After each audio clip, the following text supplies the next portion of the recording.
Investigators just released new information about the deadly officer-involved shooting near the Galleria on Saturday. They're saying Terry Tillman raised a gun at a Richmond Heights officer before another officer shot and killed Tillman. 5 on your side, Sarah Maki spoke with investigators, and she is live in Richmond Heights tonight. Sarah?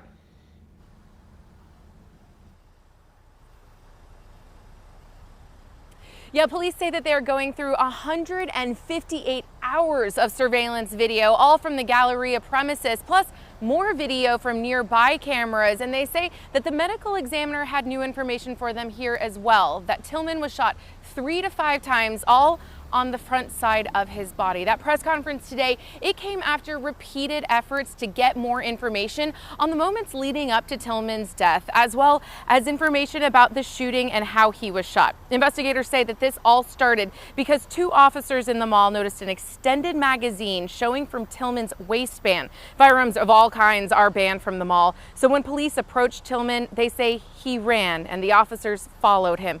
When Tillman and the officers were then on the top floor of a nearby parking garage, Tillman reportedly pointed a gun in the direction of one of the officers and another fired at him. Police say that they are still working to try and get more information on the shooting.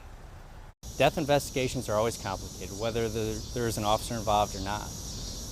These are particularly tricky. The sheer volume of people that were in the shopping plaza at the time is a little concerning that our phones haven't rang a little bit more.